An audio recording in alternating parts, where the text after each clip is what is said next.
All right, so listen, when you're finished moving that huge pile of lumber over there for no reason, why don't you go get us some coffee? Sound good? That a boy. Hey guys, I hope we're past the days of treating our apprentices like crap. And I hope we're headed more in a direction of instruction, mentoring, and leadership. After all, I personally want my apprentice to learn his skills as fast as he's able. I want him skilled up fast. My like-minded friend and fellow remodeling contractor, Jason Foley, and I recently got together on a remodel, and we trained our apprentices on the WEDI shower system. We both use WEDI, and we like it because it's 100% waterproof, it doesn't decay, doesn't mold, and it's easy to cut with a utility knife. We both appreciate the speed that WEDI can be transported, cut, and installed. When you compare it to older traditional methods, it's way faster than a conventional method and saves time and money. Also, when you think about the different tasks involved in waterproofing a shower, WEDI's faster. So in this video, Jason takes both Jose and David through the WEDI system step by step. It's not only informative, but Jason explains it well enough that you can use this video as a how-to guide. Let's get started. Cleaner and PVC glue. We're going to glue this in. That's going to tell us where we're going to cut our finished height of our pipe.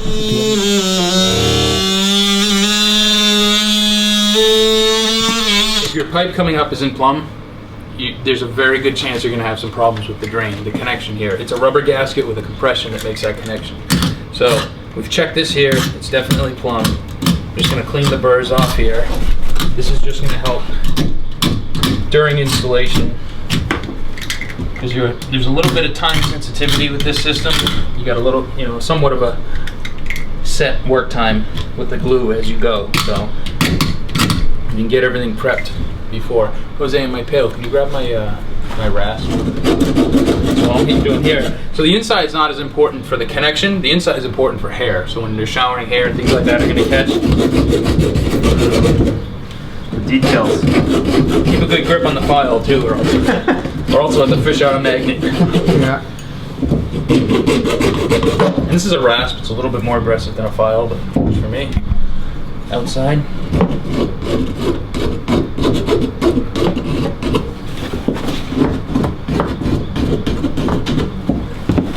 Again, it might seem like overkill, but when you're setting that tray into the cement, you got one shot to line it up.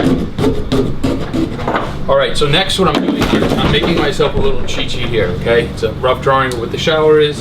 Our valve is here, okay? You could write curb here, you could write back wall, just some sort of reference point so that when you're getting to measuring and cutting your tray, you've got something to go off of. So this is always gonna orientate like this here. All right, so our measure here, we gotta cut at the 5-foot length because our tray is already 6 feet. So, let's go right at 60. Is there a tolerance you have for? So you could go 1/8 of an inch smaller if you wanted a little flexibility. If it's a pre-made tray, like let's say he had roughed in it, or not rough, but some other framer roughed this in and it was 48 1/4, you'd probably be fine because you'd have 1/8 of an inch on either side. Yeah. If it was 48 1/2, then you'd either pad the wall out or you'd build an extension for the tray. That's too much of a variable. It's in this application, if you guys came into this job and this was 48 1/4, 48 3/4, and you had to pad the wall, this is the wall you would want to pad because there's very minimal that's going to get affected here. If you pad out this wall, you have to pad that whole wall out. All right.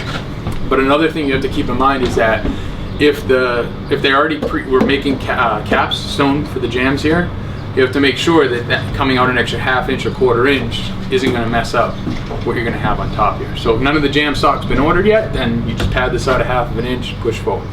All right. The curb here is only 2 2x4s high, which is what I like to do. The pre-made curb that we have is set up for 3. But 2's fine. Nobody wants a step bigger than it has to be. So we're going to modify that to fit in as well. That'll be one of the last things. So back to the tray. I'm checking my length and width. So we're 648. Check back here. 48. You could go as far if you are on site of somebody that, let's say you don't know who the carpenter was, etc. You could check for square to make sure. Pretty square.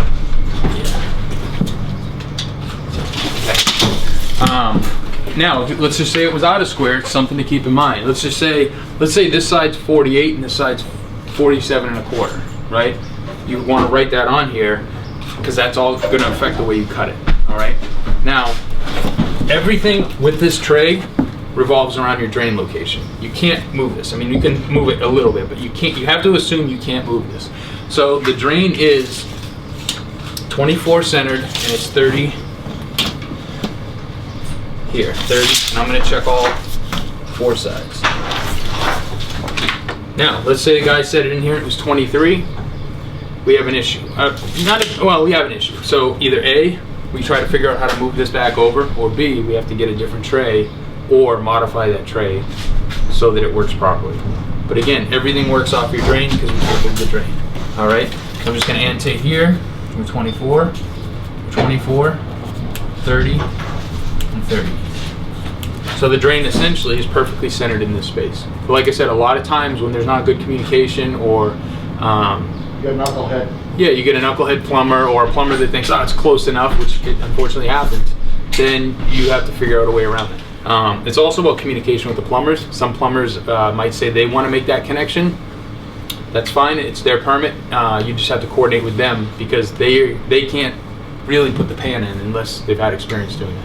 All right, because there's some variables that go into that there. So now we've got our center line, we've got our tray measurements. We're going to move over here to the cutting station, and we're going to cut the WEDI tray. All right, so what we have here is a WEDI freeform tray. This tray has already been pre-sloped to account for water drainage to the center. If you look at an angle, you can almost see there's not an imaginary, there's actually a plane line in here. The way that WEDI makes their system is there's 4 planes all going towards the drain. It's not a rounded pitch. If somebody wanted to use a large format tile, say a 12 by 24 inch tile, they could, but what you would have to do is you'd have to cut a relief cut at all 4 edges so that it'll follow that plane and the water will drain. Okay, now we've got our reference board here. This is the way that I set it on here is the way that it's going to stay. V here for valve, but I'm also going to write it in underneath. All right, and that's going to make sense here in a couple minutes. Now we know that my valve here, that's always going to be the way it's going to line up. All right, what we have here is we've got a drain connection. It's mechanically fastened at the manufacturer. It's glued from there, and there's also a metal collar underneath there as well. Okay, so there's a couple ways to cut this pan.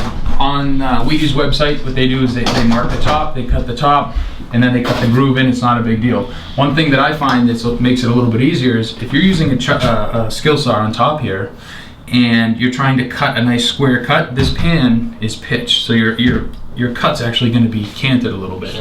So that's why I put the V underneath here. I'm actually going to flip this over and we're going to cut it from the back because the back is nice and flat. All right, then we don't have to worry about accounting for that. So let's go ahead and flip it.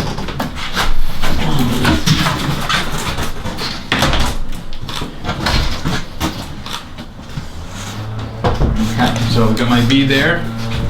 So first we're going to find center of the panel. So this is a 4 by 6 foot tray. So 36 inches is our center line. I'm going to make a 36-inch mark down there. Okay. Going back to our list here with 30 inches off of the center.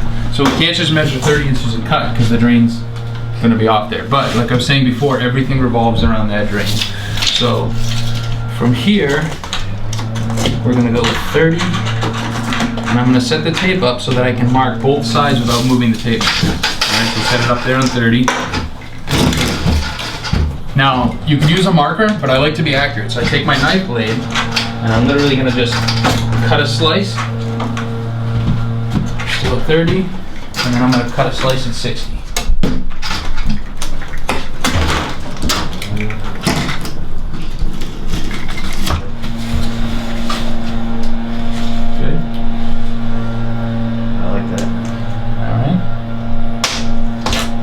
There, so now nice and straight.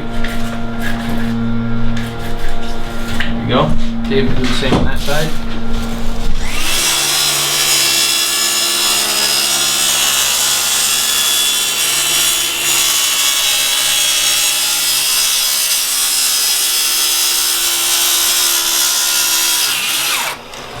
know what? Why don't you stay put there? Good? Good. Now let's bring it in and give it a little test.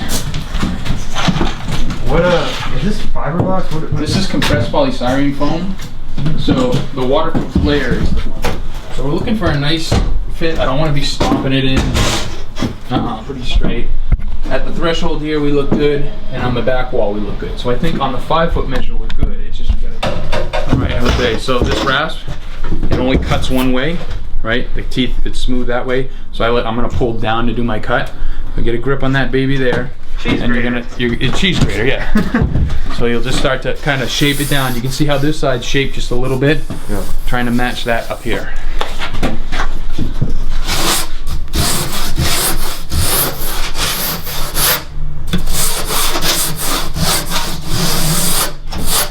Okay. Let's get a little bit more here. Going with a little bit more of an angle though.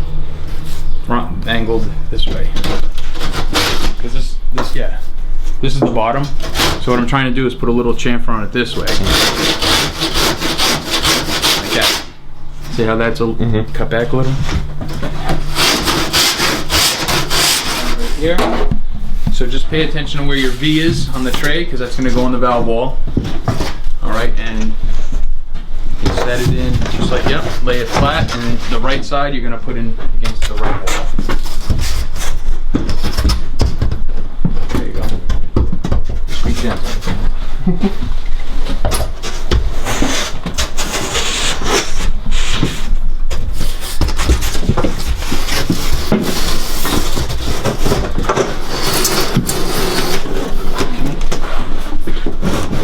Oh, money. All right, now There you go. because we still have to take it out again. Okay, so now we've got to cut the fit, but we still aren't done with the tray. We have to cut rabbet. We already have them on the long side. We need to cut a rabbet on this side to receive the board into the panel. Okay, so that's going to be our next step. So reach around that drain and just start to pull up gently if you can. Give it a little wiggle. It'll go. There you go. Yep. All right, so our next step here, the pan has been fitted. It fits very nicely. However, we still need to cut the rabbet on both short ends there. All right, so what we're going to do, the first thing I like to do is I like to set the depth of my saw. All right. You're just trying to prevent making a mistake. We're going to be cutting a 1/2 by 1/2 inch notch here. If you get tied up making the notch and then you forget to set the saw, you end up cutting the whole tray down, and that's a bad day. So I'm going to set it so it's right there at the 1/2 inch. Tighten it down. Okay, first step's easy. Now you could take a chalk line, snap a 1/2 inch chalk line here. You could use a pencil and trace it. One thing that I find is really the easiest is I'm going to take my cut off scrap and I'm going to set it Look at that. on the board like that. All right, it's nice and tight, just like that. Okay. Pencil line nice and light. I don't want to get the pencil line too fat. Pro tip right here. Okay, let's take that off. Now, it doesn't look like much, but it's there. When you're cutting and we have the light on it, you're going to see the pencil line. You can see the reflection. Yeah, but to make this cut, again, the pan is pitched this way. If I run the circular saw on that pan, that cut's going to be facing the wrong way. So generally, what I like to do is I like to have the saw set like so. I'll pull the guide back. I'll use my fingertip, and once we get some light on here, you'll be able to see the line. But I set it up so my guide is on the line and my blade is on the line, and I'm not going for vertical. I'm going to put a slight chamfer so that notch is going to be in this way just a little bit. All right, just gives you a little forgiveness. If we have to make an adjustment once the tray's in, we can do that. You're not going, drastically. Maybe about 5-degree pitch there. All right, and then once we're going to make that cut through and through, nice and easy, and then we'll use a utility knife to cut the rest of the notch out. So, you want to make that cut? Sure. Let me get over here.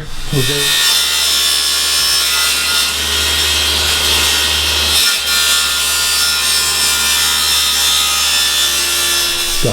So now again, I'm going to take my cutoff piece. So we need a reference point to hand cut. I'll just take any sharp pencil. You could use a putty knife, anything just to make a little indentation in that foam, a little reference point. You can clearly see where we're at, okay? This is also another important step. Where WEDI wants us to be is they want our groove to be a minimum 1/2 inch deep. Let's just say we had a 6-foot tray. If you were to put a straight edge 1 inch to the other at a 1/2 of an inch, you'd be at like 1/8 of an inch in the middle. So what you would do is you would compensate by you would measure a 1/2 of an inch down from the middle, and that would dictate how deep your blade's gonna go. All right, but right here in the middle, we're at a 1/2 of an inch, so we're gonna be good. So if this was the lowest point here, yep, we would cut that same low point there, exactly, so that you're maintaining a 1/2 inch minimum depth, okay? So generally, I like to just take my knife and I just sort of pinch it, and when you have the reference, it's nice, and I want to make sure I'm keeping the knife square, all right? And I'm not technically trying to make one pass. If I can get through it in one pass, that's great. But if not, we'll make 2. Sharp blade is key. Don't cheap out on blades. This is kind of an important cut here. You want it to be as smooth as you can. This is our connection here. This is where the rubber meets the road. You gotta glue everything together at this point. Put a little tension on my cutoff. Just gently let the blade ride. Now with this second pass, I shouldn't be feeling much resistance at all. If any, it'll go from a little bit to nothing. Okay? And then lastly, just drag it. Now is our connection. Okay, so you don't really get to see the back of it, but that's what it's going to look like installed. All right, you can see how that rabbet makes a nice tight joint there. A little bit of variation in the cut there. I'm not worried about it at all, but that's a good cut. Make all your corrections now. You don't want to try to do it later on. There we are.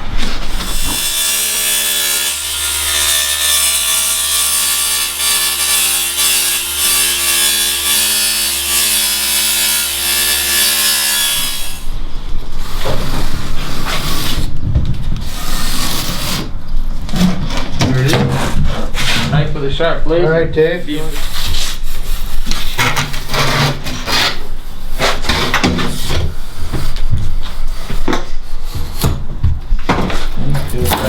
Yeah, there you go.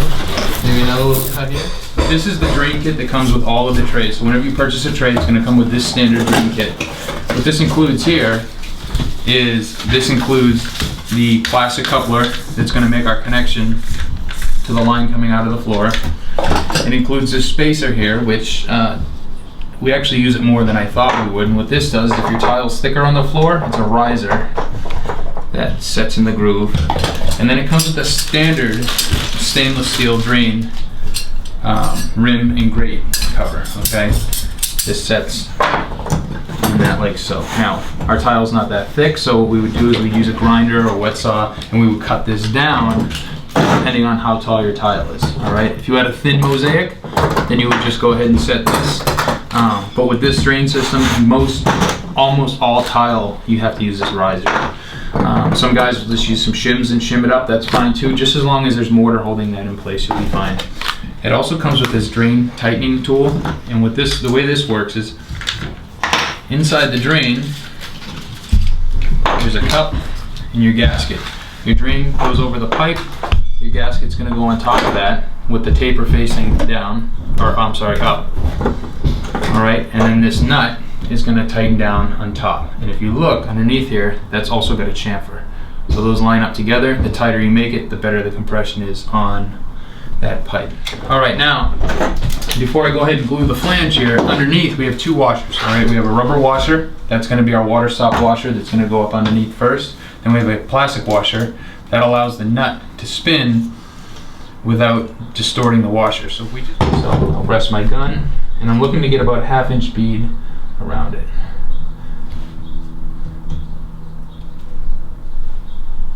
I'd rather have too much and have to wipe it out than not enough and have it leak. Because you really can't go back and fix this. What would be the fix? New pan? Yeah, unfortunately, yes. You want me to catch you going right in? Go for it.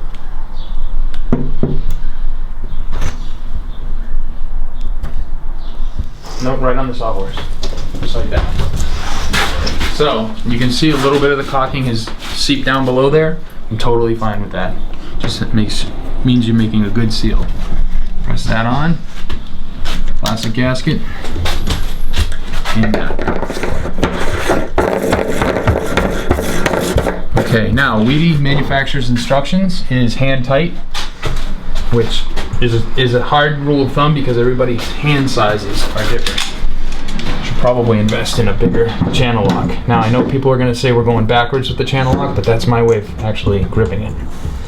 I'm going to go hand tight plus a little squeak there, okay? So this sealant is very good sealant. If it gets on your fingers, if you wipe it off while it's wet, it's fine, it'll come off. If you wait, and it's inevitable, you're going to get some on your fingers. It's a little more difficult. Now we're not going to test fit it again. We already know it fits. So now we've got to go over mixing up some thinset and then gluing this baby right in. Some thinset. You're always adding your powder to the water. So we'll put a little splash in there, probably 3 inches. Jose's first time mixing some thinset. Was it thinset or grow? No, it's some thinset. Yeah, I asked him to mix us a little batch, and he came in with a 5-gallon bucket full because he put too much water in. So experience will only help you in judging how much water, but if you're doing a small area, put a little bit of water. You can continue to add to it as you need it, but you always want your water in the bucket first so you don't have any clumps, all right? I'm just gonna pour this in, and then you're gonna go right at it.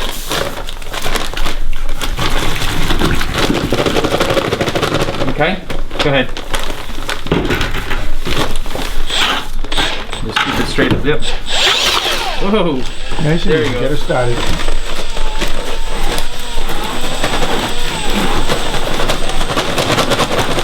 You going? There you go.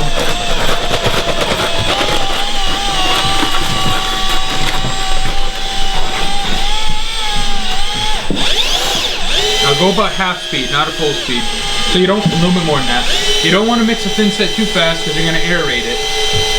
And if you mix it too slow, you're just going to take forever.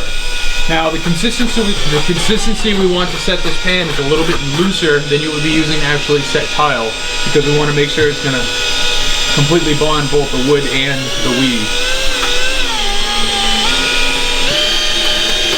Alright, hold on a minute there.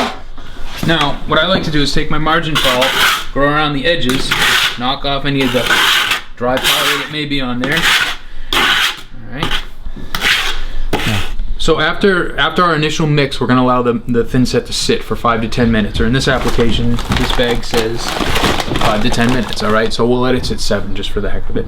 What that's going to do is it's called slaking. It's going to absorb any dried particles that aren't mixed in yet, are going to absorb some moisture there. And then prior to using it using the thinset, we're going to mix it one more time, all right? That's just to ensure that it's completely mixed. Mixing it correctly from the beginning is going to give you a lot more flexibility with the mud. It's going to last longer. You're not supposed to retemper the thinset or add water to it later on as it starts to stiffen, but mixing it correctly from the beginning is going to allow us to get the max working time and the least amount of waste. While we're letting that slake, we're going to be doing something else that's important for the job. We're actually going to quench the floor, and we're going to quench the back of the tray, all right?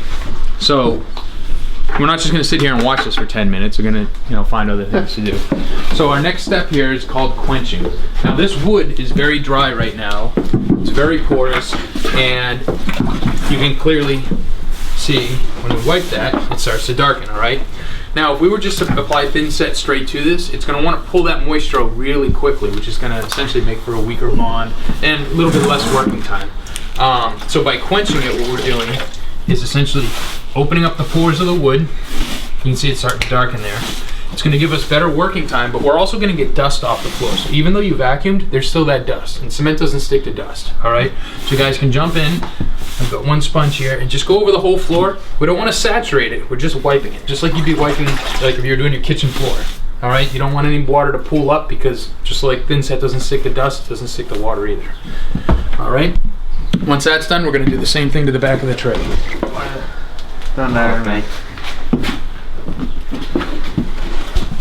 This old knob and tube? No, LBX. All right, now our next step is we're going to put some mortar in the back of the WEDI tray. We're ensuring this is the back, the drain's sticking up. All right, what we're going to be doing is we're going to be keying the mortar into the slurry mixes on that. All right. It's very simple. We're just going to add some cement and trowel it in. The reason we're doing that is we're actually embedding the thinset into the slurry mix that's on here. It's maximizing your bond strength. It's ensuring we're gonna have very good coverage once we set that into the space that it's gonna be. So, Jose, I'm gonna put a little on here for you, and then Dave and I are gonna go into the shower and do that.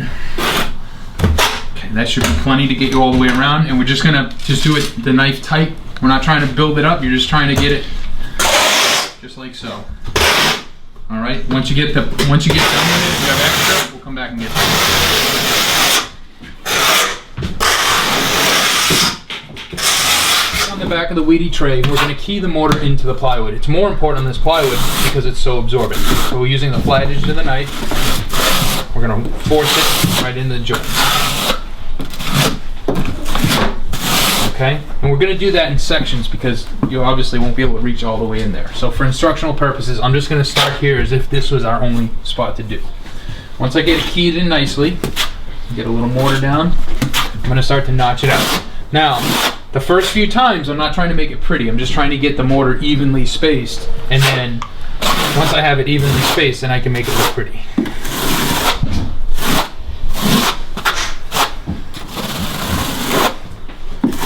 So I want to try to keep from having any lumps. Now I can do my finish notch all one direction, just like that. So we're going to get the shower tray completely like that, and then we're going to put it in, and now that phase of the project will be done. So you can start by getting some thinset onto the wood and keying it in. Again, really forcing it in nicely. Different directions around the drain. All right, do half of it, and then we'll notch half of it, and then we can change direction there. Good.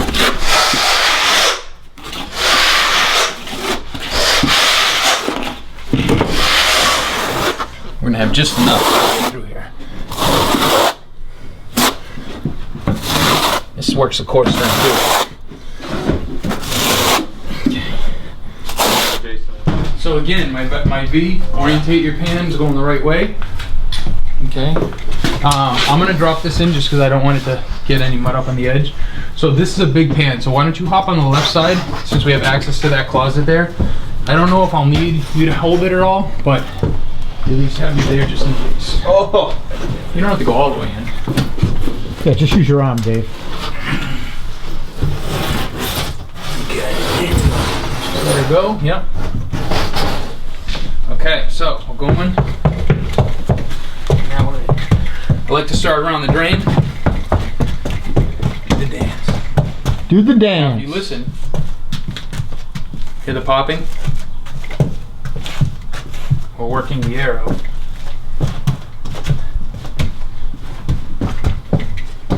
Go. All right, next we're gonna make our drain connection. So like we talked about earlier, we have our washer and our nut on top that's gonna make the connection. This is the tool that comes with the drain kit. It's designed to sit right in the groove like so, and you would take a screwdriver and you would tighten it down, ensuring that you don't drop this down the drain. If you're doing a lot of these, you can buy this drain set up here, and this actually sets in all 4 grooves, and you can use a pair of pliers or a 1/2-inch wrench here to tighten that down. I like it. It makes a better. I think it makes a better connection. You're putting nice even pressure on that whole nut, and it's ensuring a good quality seal. So we already took the time to file this before we put the tray in. Now you can see if we had to file this now, it's impossible. It's really difficult. Now the drain moves around in here freely. I like this. A lot of guys might say that needs to be clamped. I want it to be able to move a little so that when we're tightening this down, if it wants to adjust, it will. Okay. Press it in by hand. Take my screwdriver, and this is not sharp at all. It's very dull. I'm just going the rest of the way. I'm grabbing here with my fingers. I'm pull up just slightly on this pipe. I'm not trying to get it to stay up. I'm just trying to get it to pull the gasket down. You want to make sure that gasket is completely seated in that drain body. And you'll feel with the screwdriver that it doesn't push down anymore. There's no resistance to it. This is your crucial part. If your shower is gonna leak, if your shower leaks day one they start using it, this is the problem. All right. Any other areas, if there's a leak, it's going to take a couple days for it to migrate. But if you ever got a call that, hey, my shower's leaking right after they use it, very good chance that it's just not here. And a lot of times it can be mitigated by you can just tighten it down and you're fine. Maybe you didn't tighten it right from the beginning. Maybe somebody stepped on the drain. All right, so I tighten by hand. Get my wrench. Keep a nice even pressure. Now I like to go one side and then go the other side. I'm just trying to keep everything even and balanced. And I'm not trying to be Hercules and crank this thing in. Just get nice and solid here. Nice. All right. Now, for instructional purposes, you can see you can use this guy. And I mean, you could really even tape this, but I like to keep my hand on it at all times. And this would sit in the groove, and then you would have to tighten. And you can see that's kind of awkward. Yeah. And if you were to watch it, you would actually, when you first start tightening it, the plastic nut actually contours a little bit. You know, that's where this comes in a lot more handy. Leverage with that other one. Once that's done, drain cap. All right. I prefer a test plug. You could put a rag in there if you wanted to. You just want to make sure it's not going to end up downstairs and then clogging up. All right. So that's going to go on like so. That's going to stay on until we're done. All right. Once we're done with all the panels, tomorrow Rob's going to come in and you guys are going to do a flood test. The drain's already going to be tight. You can check, make sure it's tight, but you'll want to pour some water in the shower, pour it up to a couple inches. I personally like to fill it right to just underneath the curb.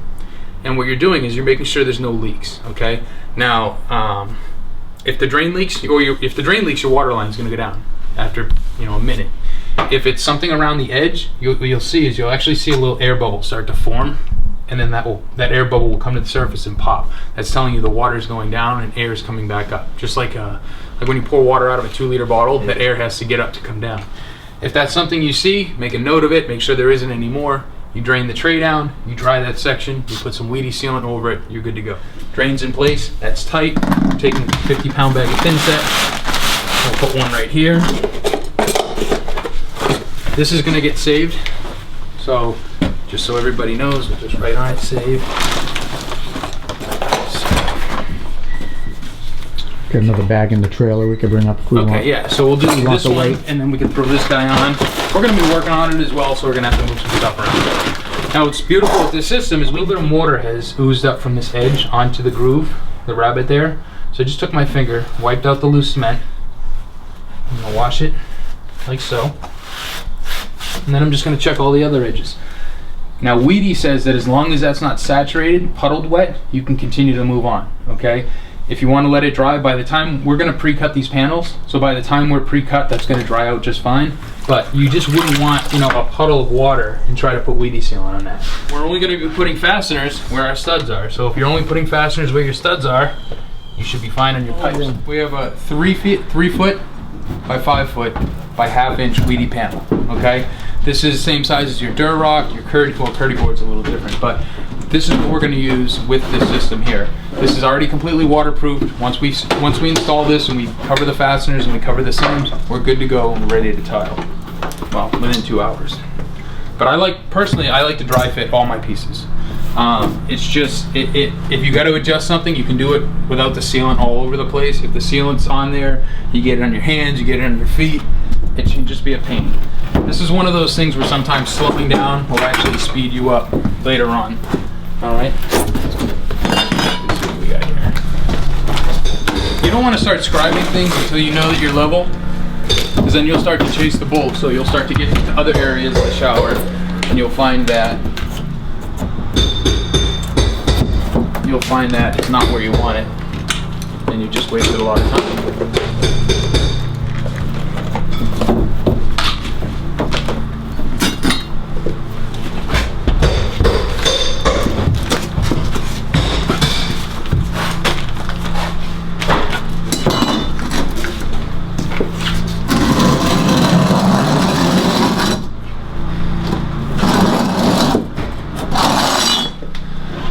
Okay, doesn't seem like it's out of level a lot, but it is. It's not too bad. A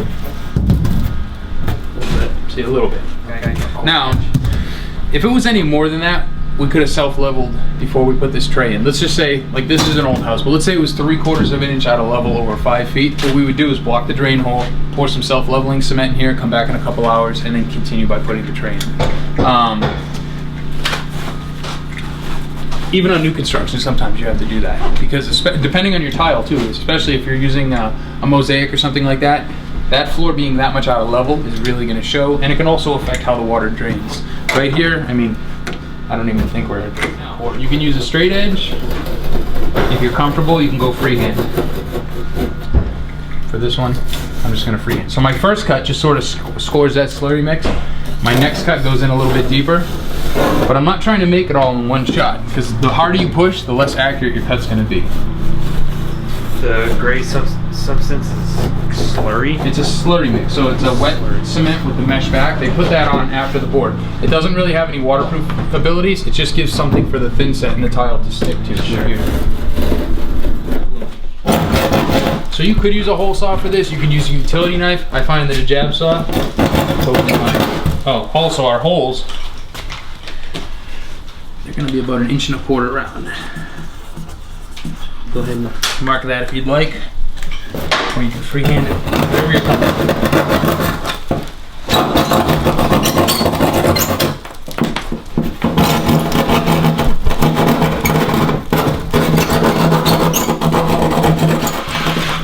Right.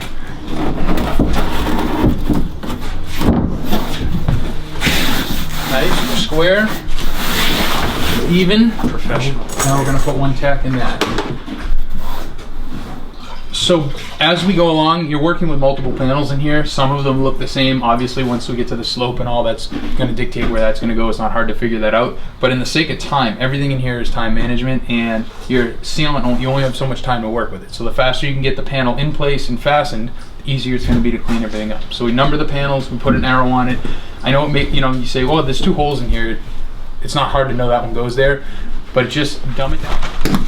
Okay, so the tools we need here for installing our panels, obviously our drill, Phillips tip. We've got 2 trowels. We've got a corner trowel and we've got a plastic flat one. I've used plastic and metal. The plastic ones I don't feel bad about. If I gotta pitch it, it's $1.90 or something like that. The metal ones I'm a little more attached to, so I tend to use the plastic more than the metal.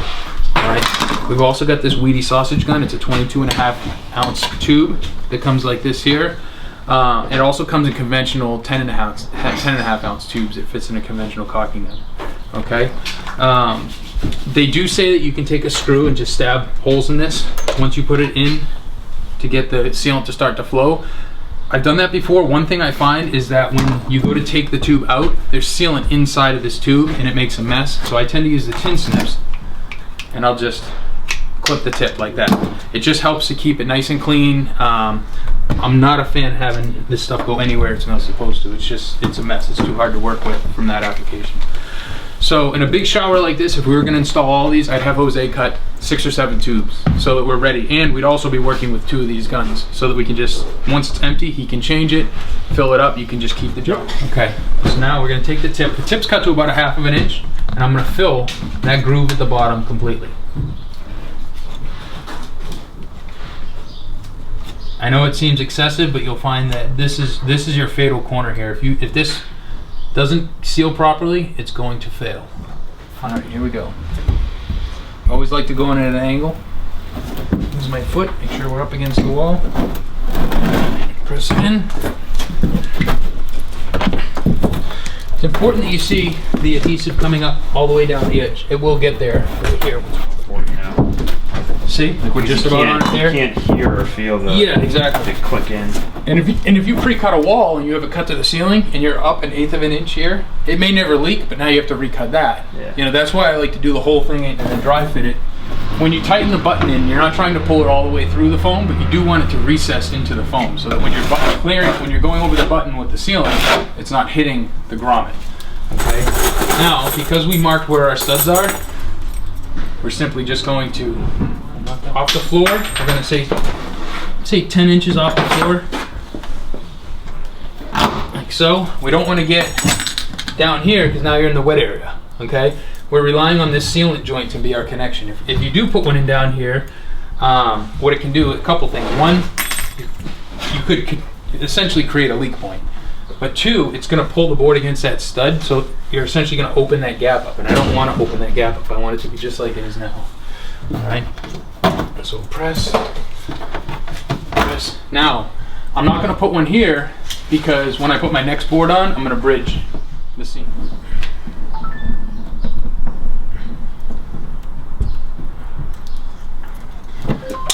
Okay. Let's go with that guy. All right, Jose, you want to grab a handful of buttons? Get in the way. Oh, don't worry about it, just do it. Got things to do, my man.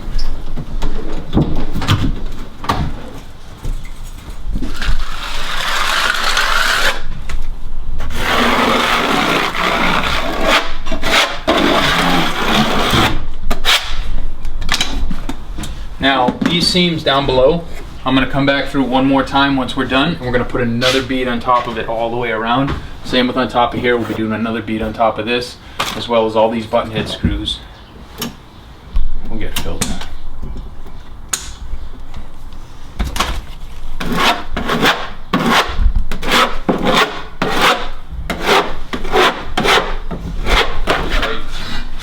Is this the one?